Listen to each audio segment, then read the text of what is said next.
afternoon, ladies and gentlemen, and thank you for joining DocuSign's second quarter fiscal year 26 earnings conference call. At this time, all participants are in a listen-only mode. After the speaker's presentations, there will be a question-and-answer session. As a reminder, this call is being recorded and will be available for replay from the Investor Relations section of the website following the call. If anyone should require operator assistance, please press *0 on your telephone keypad. I'd now like to pass the call over to Matthew Sonnefeld, Head of Investor Relations. Please go ahead. Thank you, Operator. Good afternoon and welcome to DocuSign's Q2 Fiscal 2026 earnings call. Joining me on today's call are DocuSign CEO Allan Thygesen and CFO Blake Grayson. The press release announcing our second quarter fiscal 2026 results was issued earlier today and is posted on our Investor Relations website, along with a published version of our prepared remarks. Before we begin, let me remind everyone that some of our statements on today's call are forward-looking, including any statements regarding future performance. We believe our assumptions and expectations related to these forward-looking statements are reasonable, but they are subject to known and unknown risks and uncertainties that may cause our actual results or performance to be materially different. In particular, our expectations regarding factors affecting customer demand and adoption are based on our best estimates at this time and are therefore subject to change. Please read and consider the risk factors in our filings with the SEC, together with the content of this call. Any forward-looking statements are based on our assumptions and expectations to date, and except as required by law, we assume no obligation to update these statements in light of future events or new information. During this call, we will present GAAP and non-GAAP financial measures. In addition, we provide non-GAAP weighted average share counts and information regarding free cash flows and billings. These non-GAAP measures are not intended to be considered in isolation from, a substitute for, or superior to our GAAP results. We encourage you to consider all measures when analyzing our performance. For information regarding our non-GAAP financial information, the most directly comparable GAAP measures, and the quantitative reconciliation of those figures, please refer to today's earnings press release, which can be found on our website at investor.docusign.com. I'd like to turn the call over to Allan. Thank you, Matt, and good afternoon, everyone. Q2 was an outstanding quarter.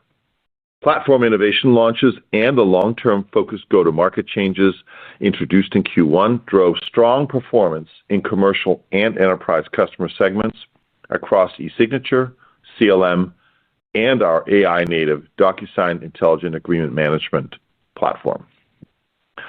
Q2 business results outperformed our expectations.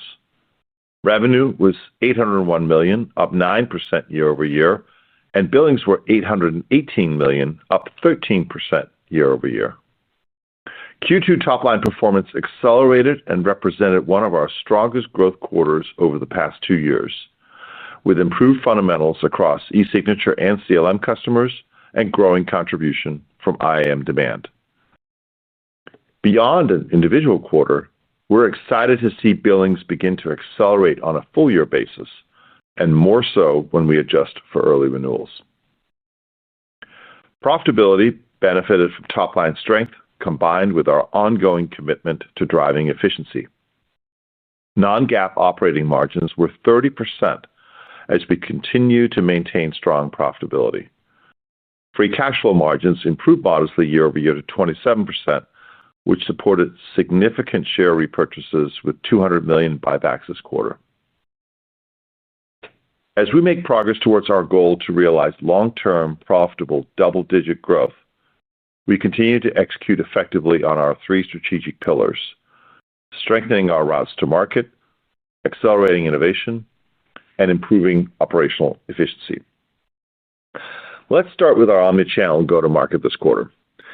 At the beginning of the year, we made meaningful changes to the direct sales organization, which included introducing new sales segments, territories, and performance-based compensation, all focused on maximizing DocuSign's long-term opportunity and multi-year growth acceleration. In Q2, we saw initial success from those changes, resulting in strong direct sales performance and growth in gross new bookings. Dollar net retention also reflected that strength, increasing to 102% on the back of higher gross retention rates. Continued steady growth in envelopes sent and year-over-year improvement in contract utilization reflect strong execution and eSignature demand.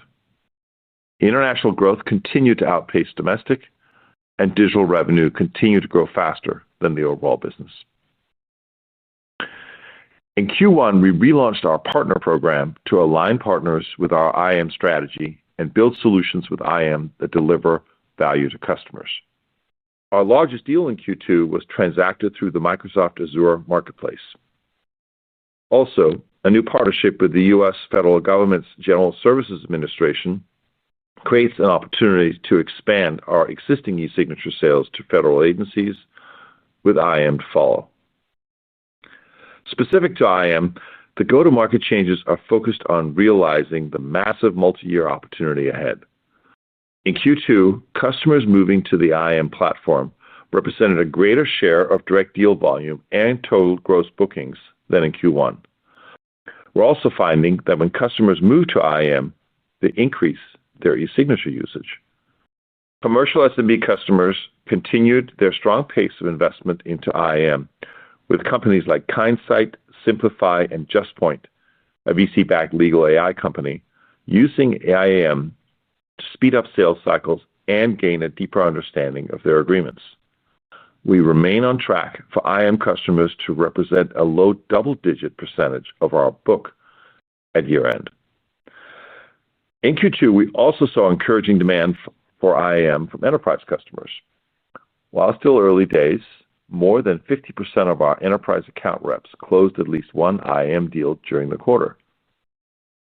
Notably, average overall deal size also increased in Q2, with IAM making inroads with large organizations like Sensata Technologies, a global sensor manufacturing leader, which has accelerated its workflows and is beginning to use the DocuSign Iris AI engine to surface insights from agreements. DocuSign CLM saw improved momentum in Q2, delivering one of the strongest quarters in year-over-year quarterly bookings growth in the last several years. CLM continues to be a top choice for enterprise customers with sophisticated enterprise workflows, like T-Mobile, which has cut agreement processing time by 44%. Also, DocuSign was recognized as a leader in the 2025 IDC MarketScape AI-enabled buy-side CLM report, which acknowledged that IAM is core to the DocuSign strategy of replacing legacy and fragmented systems. On the product side, our rapid pace of innovation demonstrates consistent progress against our ambitious public roadmap and a steady increase in the value that IAM creates for customers. The IAM platform delivers end-to-end agreement management, empowering organizations to create, commit to, and manage their agreements at unprecedented scale and efficiency. IAM is an AI-native platform that combines proprietary AI models with best-in-breed LLMs, drawing on DocuSign's vast agreement library, unmatched domain and workflow expertise, and seamless integration with important third-party systems. Over the past 2 quarters, the number of documents ingested and available in DocuSign Navigator, our intelligent repository, has increased by over 150%, and customers are processing tens of millions of agreements per month. Customers tell us IAM is delivering significant value by performing tasks in minutes that used to take hours or even days. DocuSign covers a far broader range of agreement workflows than any other vendor, and the deep integration of cutting-edge AI lets customers leverage years of agreement data with the leading ease of use, security, trust, and scalability they've come to expect from DocuSign. In the coming months, we'll launch AI agents within IAM, enabling new customer use cases and expanding our addressable market opportunity. In Q2, we launched several new AI-powered IAM capabilities to help customers unlock value across the entire agreement management lifecycle. These include custom extractions, which let customers identify and capture organization-specific agreement information or client-specific terms without manually reviewing hundreds of thousands of contracts. We also recently launched agreement preparation, which enables IAM to detect the type of agreement you're creating, build a template, and automatically suggest and position relevant fields. And to address the enterprise need for efficient, secure, and scalable user management, SCIM for DocuSign allows customers to automatically provision users through their existing identity providers. In closing, we're proud of our strong execution and performance in Q2 and encouraged by the positive feedback we're receiving from IAM customers in the commercial and enterprise segments around the world. We believe IAM and the DocuSign Iris AI engine are uniquely positioned to transform how organizations operate their business with deeper insight and actionability from their agreements. As we deliver greater value to customers, we're doing it more efficiently and nearly at the highest level of profitability and capital return to shareholders in our history. I want to thank the entire DocuSign team for their hard work, passion, and customer focus. I also want to acknowledge the announced changes to our board of directors and thank Maggie Wilderrotter for her leadership during a time of transformative change in our company. Congratulate James Beer for becoming our board chair, and welcome Mike Rosenbaum to the DocuSign family. DocuSign is the leading provider of AI-driven agreement management solutions, and we are incredibly excited about the enormous opportunity that lies ahead. Now, I'll turn it over to Blake to discuss our financial results. Thanks, Alan, and good afternoon, everyone. Our performance was strong across the business in Q2, a testament to our continued execution against our three strategic pillars: accelerating product innovation, strengthening our go-to-market channels, and improving our operating efficiency. In Q2, total revenue was $801 million, and subscription revenue was $784 million, both up 9% year over year. There was no material impact on revenue growth related to foreign currency. Revenue outperformance this quarter was driven primarily by our direct sales channel, particularly within our e-signature business. Q2 billings were $818 million, up 13% year over year. This included a foreign currency growth tailwind of approximately 1% year over year, just slightly ahead of our expectations. Billings outperformance this quarter was driven primarily by three different factors, with each having a relatively similar level of impact. The first factor was strength in direct customer demand and improved gross retention in our e-signature portfolio. Although it represents a much smaller share of our business, CLM also had a strong quarter, as the CLM business grew well into the double digits year over year in Q2. The second factor was due to early renewal strength and the favorable timing of deals booked in Q2. While we saw higher early renewals than forecasted, the health of those renewals continued to improve year over year as the percentage of early renewals with expansion grew and the share of those that were flat or included partial churn declined. This dynamic is consistent with the trend we saw in Q1, where a byproduct of sales incentive adjustments resulted in healthier early renewals. We are encouraged by the consistency from Q1 to Q2, still recognizing that the timing of renewals can impact quarterly billings. The third factor of outperformance was driven by a slightly higher payment frequency shift to annual billing contracts. While the vast majority of our direct customers are billed on an annual basis, the share was slightly higher than forecasted.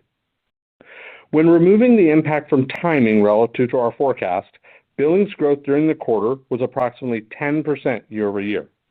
As a reminder, quarter-to-quarter billings can meaningfully fluctuate due to the timing of customers signing contracts.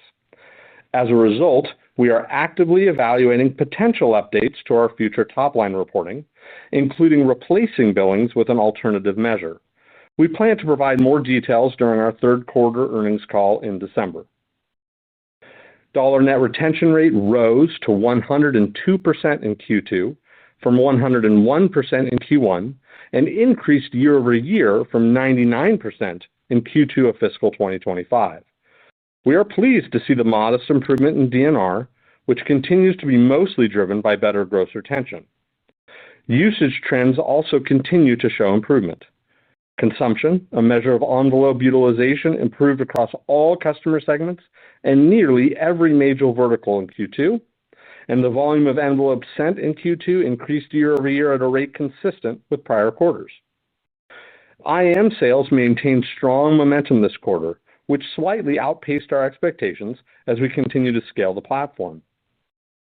In Q2, we saw an increase in average IAM customer deal size, an encouraging sign as we took the first steps up market with the IAM enterprise ramp. We remain on track for IAM customers to contribute a low double-digit percentage share of the subscription book of business exiting Q4. International revenue represented 29% of total revenue and grew 13% year-over-year. We're encouraged that the Asia-Pacific region was our fastest-growing international region this quarter.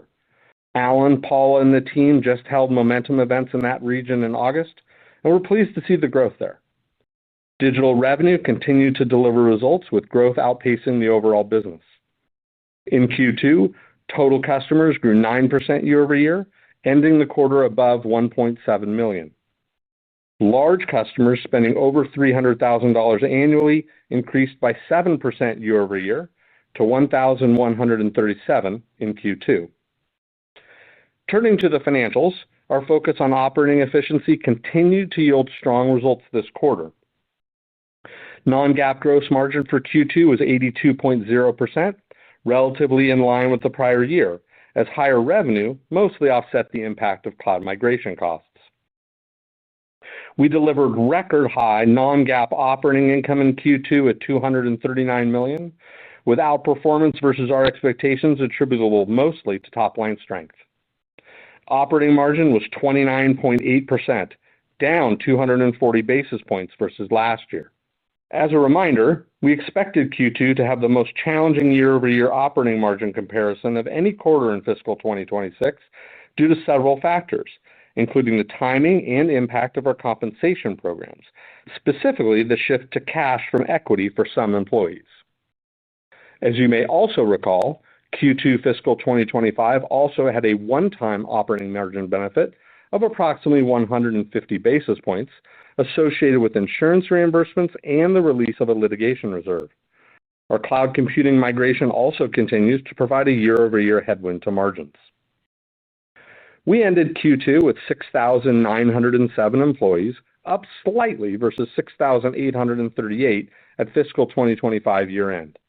This reflects our measured approach to hiring in fiscal 2026 to support our strategic initiatives while maintaining efficiency. In Q2, we delivered $218 million of free cash flow, a 27% margin, which was a slight increase versus Q2 of last year, as our collections efficiency remained strong, combined with in-quarter billing strength. We do expect to see a lower free cash flow yield in Q3 versus Q2, primarily from the timing of billings. Our balance sheet is healthy, ending the quarter with approximately $1.1 billion of cash, cash equivalents, and investments. We have no debt on the balance sheet. In Q2, we slightly increased the pace of our buyback activity and repurchased $200 million in share value, effectively redeploying the bulk of our quarterly free cash flow generation back to shareholders. We will continue to opportunistically repurchase shares, and while the pace of this activity may fluctuate quarter to quarter, share repurchases underscore our commitment to returning excess capital to shareholders. Non-GAAP diluted EPS for Q2 was 92 cents, compared to 97 cents last year. GAAP diluted EPS was 30 cents versus $4.26 last year. As a reminder, in Q2 of fiscal 2025, related to our GAAP financials, we released a valuation allowance on certain existing deferred tax assets, decreasing our non-cash tax expense by approximately $838 million. Diluted weighted average shares increased slightly year-over-year to 211 million shares, whereas basic weighted average shares decreased slightly year-over-year to 203 million due to the impact of the repurchase program. With that, let me turn to guidance. We expect total revenue between $804 to $808 million in Q3, or a 7% year-over-year increase at the midpoint. For fiscal 2026, we expect revenue between $3.189 to $3.201 billion, or a 7% year-over-year increase at the midpoint. Of this, we expect subscription revenue of $786 to $790 million in Q3, or a 7% year-over-year increase at the midpoint, and $3.121 to $3.133 billion for fiscal 2026, or an 8% year-over-year increase at the midpoint. For billings, we expect $785 to $795 million in Q3, or a 5% year-over-year growth rate at the midpoint, and $3.325 to $3.355 billion for fiscal 2026, or a 7% year-over-year growth rate at the midpoint. Q3 billings guidance reflects a renewal timing headwind that is similar in magnitude to the Q2 early renewal timing benefit as discussed earlier. As continually shown in recent quarters and years, billings are heavily impacted by the timing of customer renewals, leading to meaningful variability from period to period. Also, our outlook for Q3 and Q4 factors in a more challenging year-over-year comparison versus billing strength in the second half of fiscal 2025. Our updated full-year top-line guidance reflects the following dynamics present in our business and the external environment. For full-year revenue, the annual guidance midpoint is increasing by $38 million from last quarter's full-year guidance. The increase is driven primarily by Q2 business strength and the expectation that a portion of these trends will continue into the second half of the year. For full-year billings, the annual guidance midpoint is increasing by $28 million from last quarter's full-year guidance. This increase reflects a positive impact from Q2 business strength, but does not include the timing benefit from early renewals that we saw in Q2, as that will largely be offset in the remainder of the year. As a reminder, we have a hard comparison against last year's higher volume of early renewals, particularly in the second half of the year. Adjusting for early renewals compared to last year, we continue to expect full-year billings growth will be approximately 1 percentage point higher year-over-year, leading to modest acceleration over last year. For profitability, we expect non-GAAP gross margin to be 80.3% to 81.3% for Q3, and between 81.0% to 82.0% for fiscal 2026. We expect non-GAAP operating margin of 28.0% to 29.0% for Q3, and 28.6% to 29.6% for fiscal 2026. For the full year, we included the following two considerations in our non-GAAP profitability guidance. For gross margins, we continue to expect approximately 1 percentage point of headwind year-over-year from our ongoing cloud data center migration efforts. This headwind was slightly lower than anticipated in both Q1 and Q2 due to a shift in migration timing out to the remainder of fiscal 2026. We continue to expect a gradual easing in migration cost impacts in fiscal 2027 and beyond.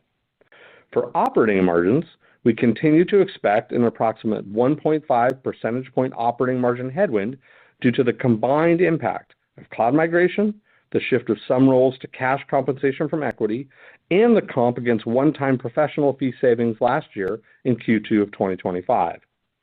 We expect non-GAAP fully diluted weighted average shares outstanding of 207 million to 212 million for both Q3 and fiscal 2026. Please see the modeling consideration slides in our Q2 earnings deck for a full summary of guidance context. In closing, Q2 represented another quarter of DocuSign's commitment to product innovation, enhanced go-to-market motions, and improved operational efficiencies. As we look ahead, our focus remains on sustaining this momentum while continuing to generate significant cash flow and returning capital to shareholders through strategic buybacks.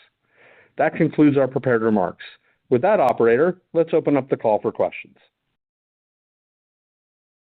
Thank you. We will now be conducting a question and answer session. If you would like to ask a question, please press star 1 on your telephone keypad. A confirmation tone will indicate your line is in the question queue. You may press star 2 if you would like to remove your question from the queue. For participants using speaker equipment, it may be necessary to pick up your handset before pressing the star keys. One moment, please, while we poll for questions.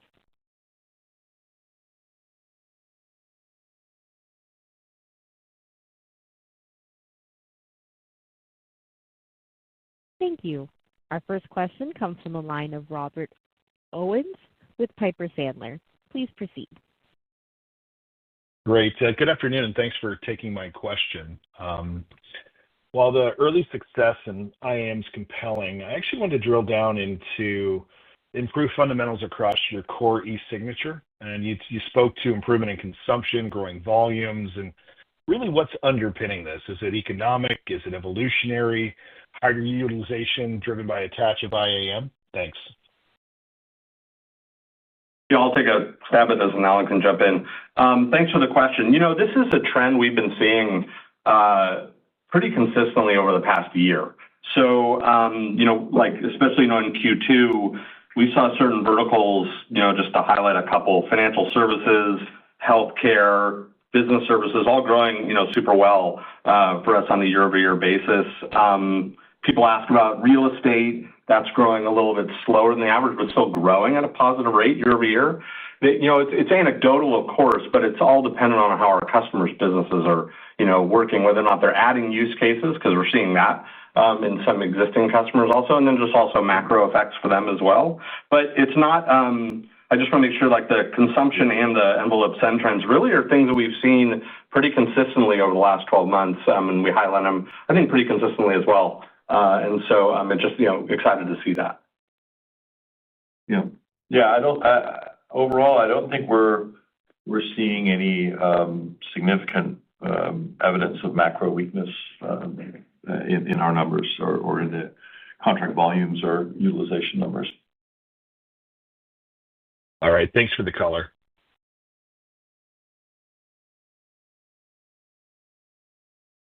Thank you. Our next question comes from the line of Tyler Radke with Citi. Please proceed. Yeah, thank you for taking the questions. I wanted to ask you about CLM, which seemed like it had a breakout quarter with some of the large deal momentum you referenced, including T-Mobile. Can you just talk about the pipeline that you're seeing in that business? Would you sort of say that this was a timing benefit, or do you think this is kind of the start of a more sustainable trend? Thank you.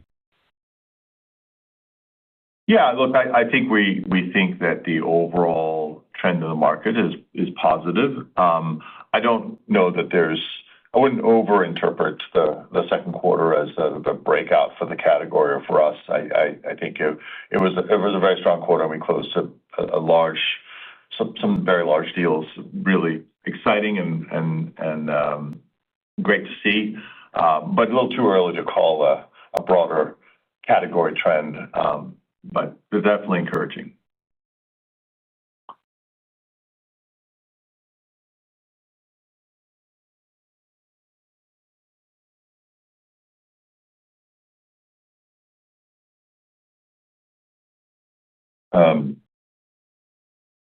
Operator?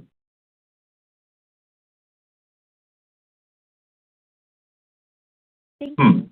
Our next question comes from the line of Jake Roberge with William Blair. Please proceed. Yeah, thanks for taking the question, and congrats on the great results. Nice to hear that more than 50% of your enterprise reps have already signed at least one IAM deal. Could you talk a little bit more about how the rollout of your newer markets like enterprise and international have progressed compared to your core North American commercial market, and just whether that pricing uplift that you originally thought has held as you've entered into those new markets?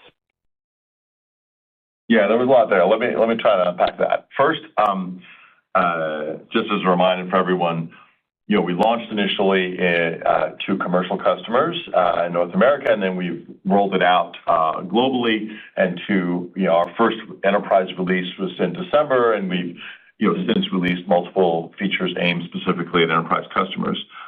And I think the noteworthy thing here in Q2 is that we started to see some larger deals with enterprise customers, which is very exciting because that's an even larger market opportunity for us in the long run. We're not relying on a lot from the enterprise segment this year, but we feel that over time that could become even bigger. And so as we ramp up our capabilities, both on the product and go-to-market side, it's nice to see larger deals with big, sophisticated clients, and I think there's more to come there. So very, very encouraging. And of course, this is what we were laying the groundwork for at the beginning of this year, was setting ourselves up to go deeper with customers of all sizes, but in particular enterprise customers. Those changes have now landed well, I think, and we're really pleased with how the teams have settled in, and there's more to come. And I just might add on top of that, it's exciting to see the international regions embracing IAM. That's been something exciting to see just on a vintage basis. Obviously, IAM did launch in most of our international regions later than it did in North America. And then, to your question on the expansion rate side, we don't break that out, but one thing that, we have said previously, and it continues to be the case, is we see a meaningful expansion for customers that are moving from just the eSign platform over to IAM. And it's been remarkably consistent. And so that's great. And we're going to continue to watch it. It's still very early days for us, but that's been exciting from my perspective to see. Great. Thanks for taking the question and congrats on the results. Thank you. Our next question comes from the line of Josh Baer with Morgan Stanley. Please proceed. Congrats on a very strong quarter. Appreciate all the detail with kind of breaking out the outperformance in billings between gross retention, CLM, early renewal strength, duration, number of other factors. I don't think IAM was really one of them as far as driving the outperformance. Was hoping you could talk about that a little bit and really just being straightforward.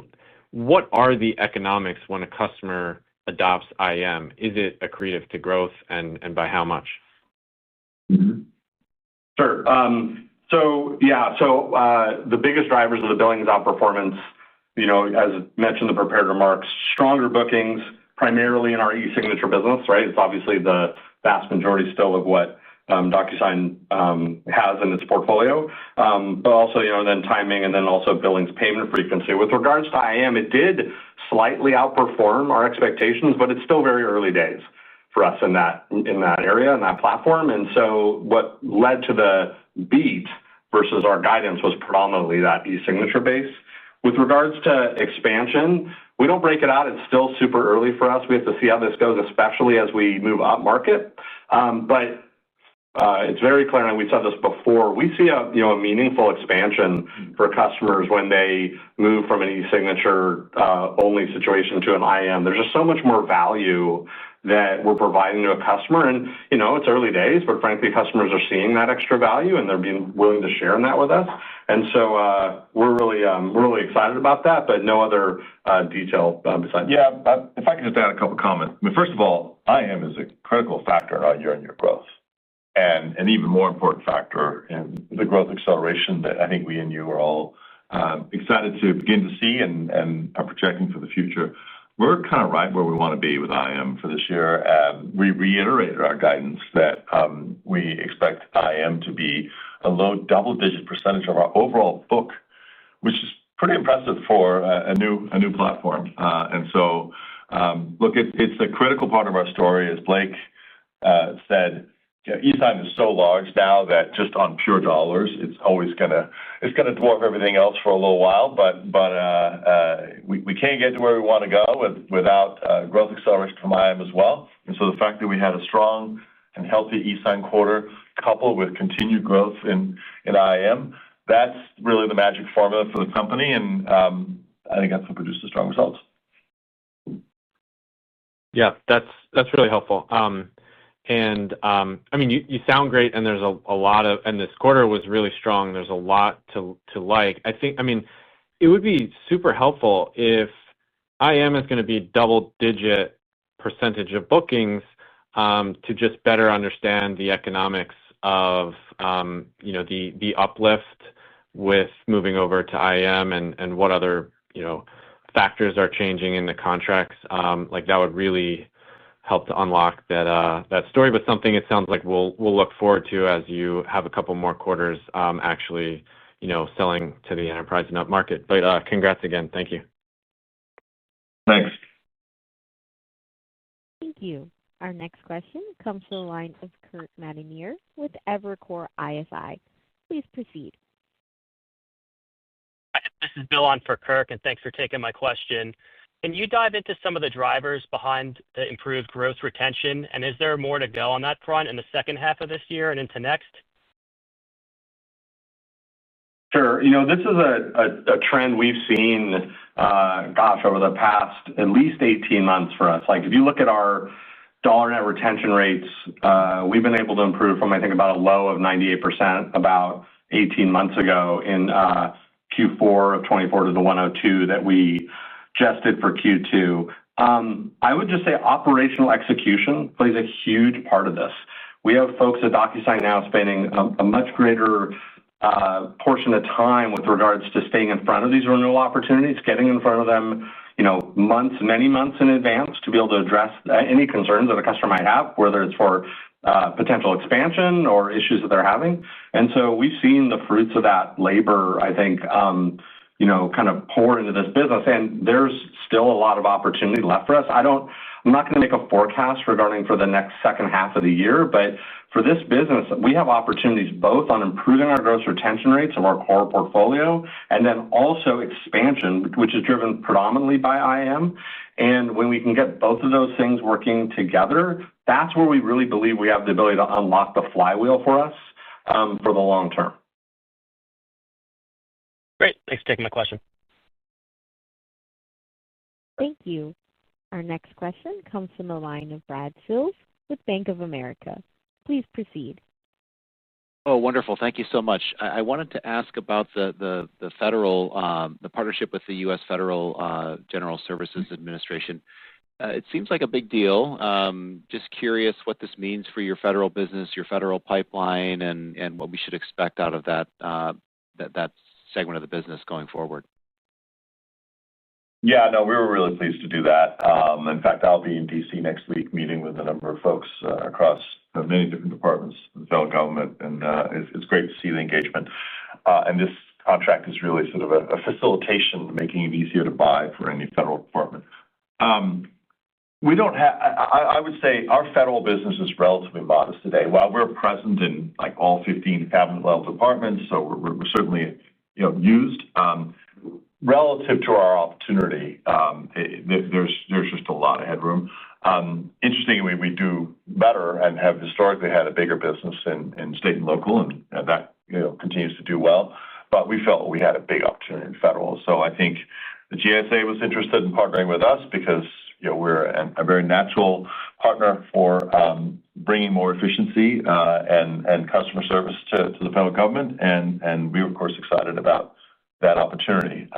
So it's a big growth opportunity for us, but it's still early days. It's not a meaningful contributor to the business yet, but I'm spending time on it as are several of our other executives, so we're hopeful.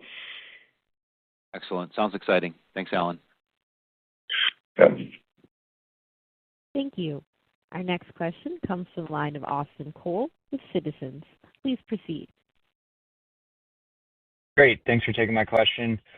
I wanted to ask on the go-to-market front and those changes that were made at the beginning of the year, how do you feel about how reps have adapted to those changes?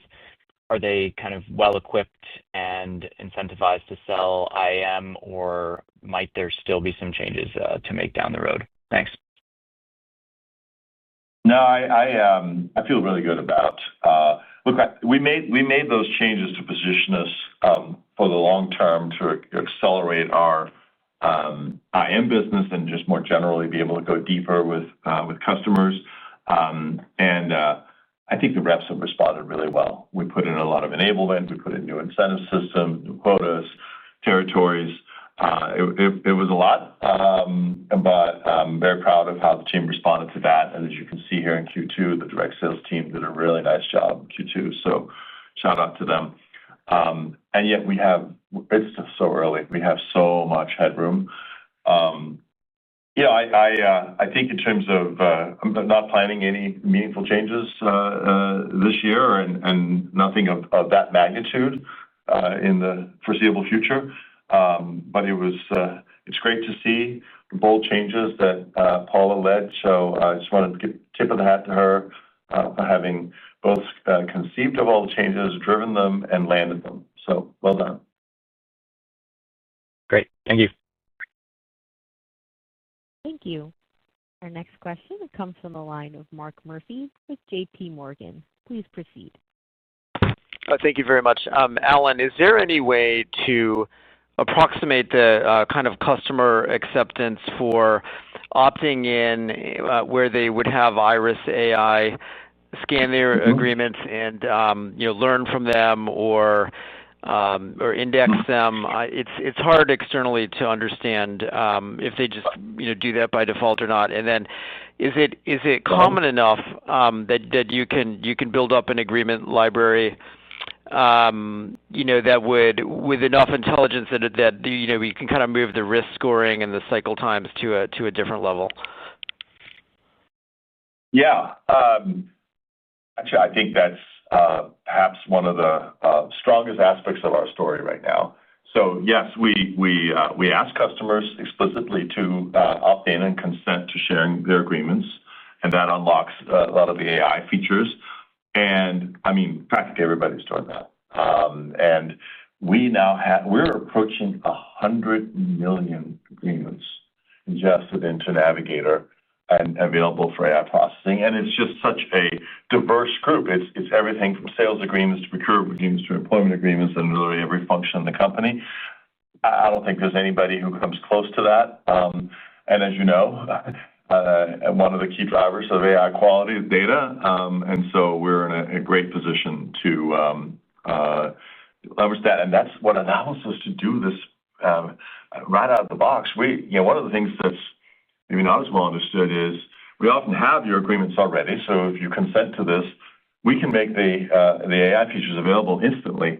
And the average customer goes live in a few weeks. I mean, that's just unheard of in enterprise software. And so that's just the time to value coupled with the potential value unlock in the agreement library is very significant. And our scale is just very different from others in that business. So it's part of what I think makes us all so excited about the future. Thank you. Thank you. Our next question comes from the line of Brent Thill with Jefferies. Please proceed. Hey, Blake, on about the margin, I know you're kind of stalling the margin progression this year versus last year. I guess many are asking, when do we see the follow through on the top line? We're not necessarily seeing, we saw a good quarter, but in terms of just overall real acceleration, I think Alan's aspiration to be back to double digit. How do you think about that trade-off, and where are all these investments going this year? Is it go to market? Is it into products? All the above? Any color there would be helpful. Thanks. Yeah, appreciate the question. So we have three hard comps for us this year. They're particular impact into this quarter that we saw, right? We've got the higher hosting costs for cloud migration. We have a hard comp against some one-time legal benefits from insurance reimbursement and litigation credit. And then we also this year have some headwind really starting this quarter with regards to shifting some roles to cash versus equity as we manage the long-term dilution.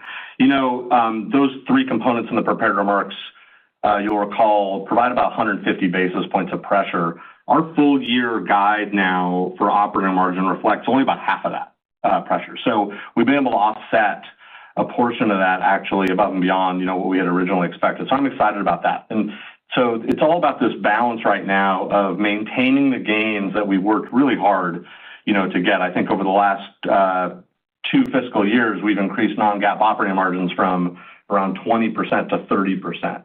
And so those are some tough decisions that we had to make. And so maintaining them are important. And so we're doing that. But also, while making these investments in a little bit in the go-to-market, and then particularly into R&D with regards to the IAM, development and launch. And so if we can spin that top line number, the flywheel really does drop to the bottom line, Brent. And so I think for us, that's where the future leverage opportunity that we have to get to that double-digit top line growth, I think provides a lot of output for us in terms of opportunity for leverage. So really happy with the consistency and the path we're on. I think we're balancing this investment between growth and efficiency really well, but we've got some opportunities longer term for sure. And just real quick, on the cloud transition, when do you approximate that will be less of a headwind? When does that actual transition end? Yeah, so this is the peak year for us that we've got in. So we should start to see those, start to be less of an impact for us in FY27 and then even later into beyond. And, I just want to make sure folks remember, hosting costs are a big chunk, for us for our cost of revenue, but it's not the majority of it, right? We've got a lot of people in there and things like that. But no, we definitely expect to see that pressure kind of start to mitigate for us next year. Great, thanks. Thank you. Our next question comes from the line of Alex Zukin with Wolfe Research. Please proceed. Yeah, hey guys, thanks for taking the questions. Just two quick ones. On IAM, clearly you're continuing to see, maybe on the broader business, early renewal strength, and the percentage of early renewals with expansions continue to grow. Are any of those starting to be driven by IAM attach? I think before you talked about it more heavily skewed towards new users, but I'm curious if the sales changes and some of the momentum you're seeing is kind of shifting that or not shifting, but in addition to that, also now grabbing some of the existing customer relationships that you have, and then I have a quick follow-up. Yeah, I would say yes, it does. It's just, we just got to remember again, just the relative size that we have in this book of business. We're now actually just starting to lap the first full year from our customers that we were really just signing up in IAM this quarter last year, the very early days of that. It's encouraging. We're seeing gross retention rates higher than we are for eSign. It's still early. It's a small sample size, but we're excited about it, and we are seeing those conversations lead to it, but it's not like it's the overarching component. I think the e-signature business, the foundation's strong and held up well this quarter. Perfect. And then maybe, just a broader question. I'm sure you could appreciate there have been a lot of questions about how changes in kind of search and SEO are affecting top-of-funnel dynamics for a lot of companies. Anything that you guys are seeing there, or maybe you're completely immune to it, or you course-corrected a while ago, and are you seeing any changes to top-of-funnel? What percent of top-of-funnel is SEO-related, et cetera? Yeah, we're not seeing anything yet. I think we're very pleased with our organic traffic, and DocuSign has an amazing brand and recognition, reputation, and I think that plays well both in an SEO world and a GEO world. With that said, look, behavior, consumer and enterprise buying behavior is changing as a result of LLMs, and so I think we're keeping a very close eye on those changes and how that affects behavior throughout, what we've historically talked about is the funnel. So that's number one. And we continue to look to acquire new customers and acquire a substantial number every quarter, and that will continue to be a focus. But the big opportunity for us is to upsell our existing 1.7 million customers, pretty much all eSign customers, to IAM. And we are hyper-focused on that as an opportunity at all levels, and that's what's driving the bulk of the IAM results, and that's where the big dollars are. And so we want to continue to feed the top of the funnel with new customers, and that's very important for the long-term health of the business. But I don't want to get distracted. I think the number one big expand opportunity for us is to move people from eSign to IAM, and we're making good progress on that with a lot of headroom.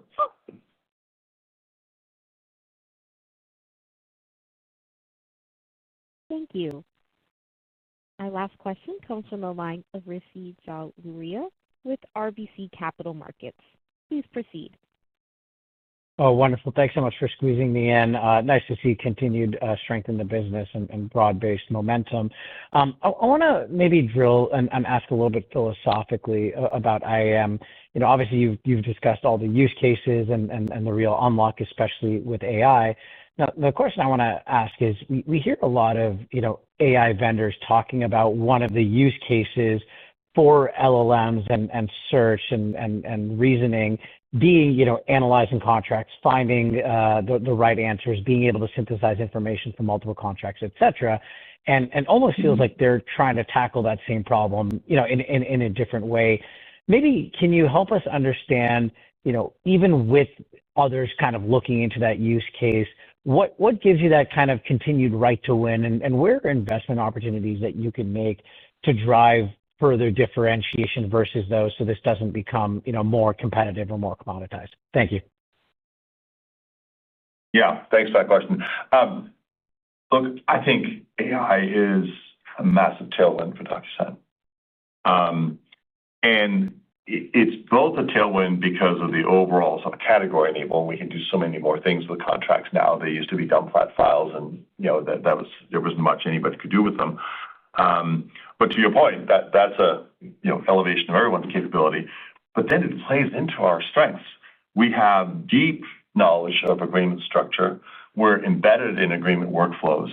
We have exceptional scale. I just referenced no one else touches, at this point now, 100 million proprietary customer agreements with consent, and incredibly rich agreement diversity. And of course, we're integrated into practically every enterprise system, whether you're a Salesforce or a SAP or Microsoft or ServiceNow or Google or Workday customer. Customers typically use DocuSign as a complement to those systems, and so it's easy for us to roll things out and for customers to access DocuSign insights in whatever tool they prefer. So you never want to be naive about these things. There's certainly a tremendous amount of innovation and investment that's happening. But I think our unique proprietary position from a modeling, from a data perspective, from a workflow perspective, from a customer access perspective, I think it's a very strong tailwind for us, and I think it's partly what gets everyone in the company so excited about our future. Very helpful. Thank you. Thank you. I would now like to pass the call back over to management for any closing remarks.